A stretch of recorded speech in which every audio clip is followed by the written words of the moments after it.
So we have a lot of times where people come in and they look at prices and they're like, oh my gosh, like, why is your chicken so expensive? In the supermarket, it's $1.99 a pound, right? And I didn't even answer that. Another tour person answered it, and they said, you're asking the wrong question. You should ask, why is the supermarket chicken so cheap?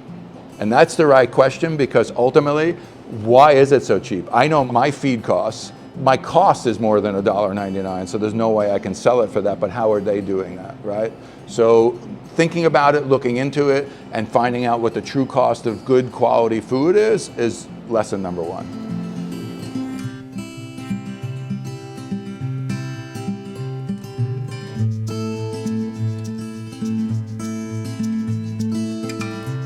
If I was able to put a billboard outside every supermarket, it would probably be like, know your farmer, know where your food comes from, and do research.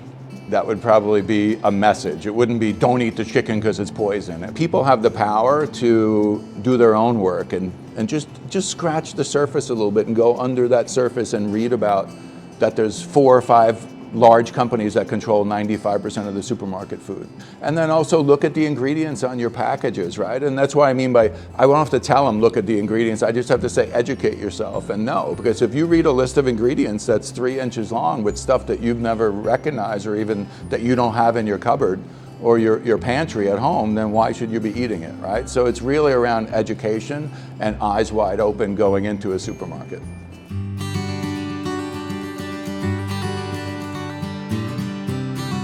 Some things that we realize when operating the farm is we get exposed to all of our customers come in. We have our regular customers, and then we have our new customers that come in. And being that this is a second home market out here, so it's a good market, but prices are high because of everything I view it as like being on Hawaii. Everything has to be imported. Our organic feed has to come in, our hay has to come in, our chicks have to come in. Everything has to be shipped in to this little section of paradise on Long Island. So our customers are usually from New York, from Brooklyn, or up island a little bit, and then some locals also that may be retired or whatever. So they're always a little bit more in tune with what it is we're doing. Some come in just because they want to shop locally, but then others come in and they ask questions. Oh, where is this meat from? It's like, it's from the farm. You look outside, right? But it's really about having that conversation with them as far as, food is medicine, and people don't think about that, right? So you got to think about what you're eating and how much stuff. I mean, the whole movement of food in this country has been around preservation and adding chemicals so that it's shelf stable, so that people can eat it for 3 weeks. How do they do that, right? So it's high temp pasteurization. So all of those processes, and you can't talk to everybody every time they come in about everything, right? So it's like just little tidbits, and people are learning on their own. So I think it's just the awareness that the animals come from here. How do we do it? How do we raise them? And then every time I give a tour or something around the farm and the pasture-based and the logic around it, a light bulb goes off in everybody, and they kind of realize that. Because if you weren't farming or involved in farming, you would have no idea. You just trust something that comes in that's organic. All organic can mean is that if it's an organic chicken, it's still raised indoors, shoulder to shoulder, packed in, but they're fed organic feed.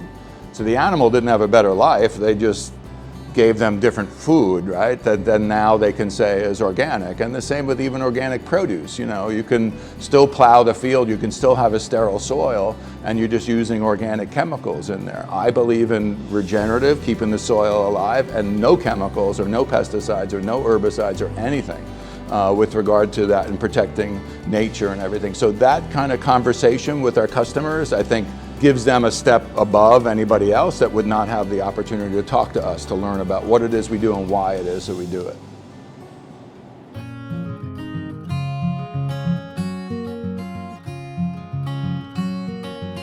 First challenge I have is I want to look at what they're driving, and if they have the newest iPhone in their hand, right? Because then you can kind of say, really? So you're choosing to spend money on something other than food, which is medicine going into your body. But that's besides the point. But if people look at it and they really can't afford it, I suggest other cuts of meat. So these people that maybe want to buy the highest priced chicken breast, maybe don't buy the chicken breast, buy the whole chicken, right? Because you buy that whole chicken, you're going to roast it. You're going to have the wings, you're going to have the leg, you're going to have the breast, but then what else do you have? You have a carcass, which you can pick for meat, for making a little chicken salad the next day, and then you could put the carcass in some water and make some soup also.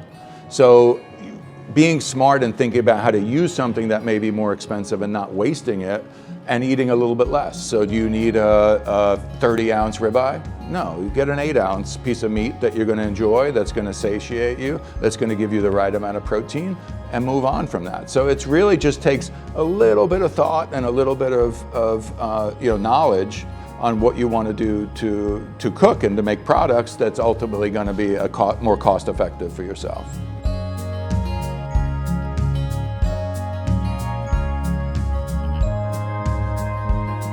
Depending on where you live, I would always suggest to people to seek out farms and to be able to, in your general area. I would always shy away from people shipping or buying boxes of meat on the cheap or from someplace where you really don't know what's going on, because this is the age of middlemen and consolidators that are just kind of making believe that they're raising animals, but they're really getting it from maybe places where you wouldn't buy yourself. But based on your region, it should be priced accordingly to what the available services are. So if you have a slaughterhouse close by, you have a feed mill close by, you have hay close by, your costs are all going to be down and the price of your items are going to be down. For us out here, it's so difficult because everything has to be brought in. Every truck that comes in with our organic feed is $1,200. Every time I have to bring my animals up to Massachusetts to bring it to the USDA processor, it's $1,000 between the ferry and driving, and it's all day.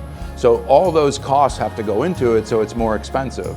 But you have to ultimately make a choice, right? I'm not saying you need to give up your iPhone and give up car payments and give up Cablevision or all of these other expenses that you have for food, but it is a choice ultimately on what it is you want to spend and how much you value that.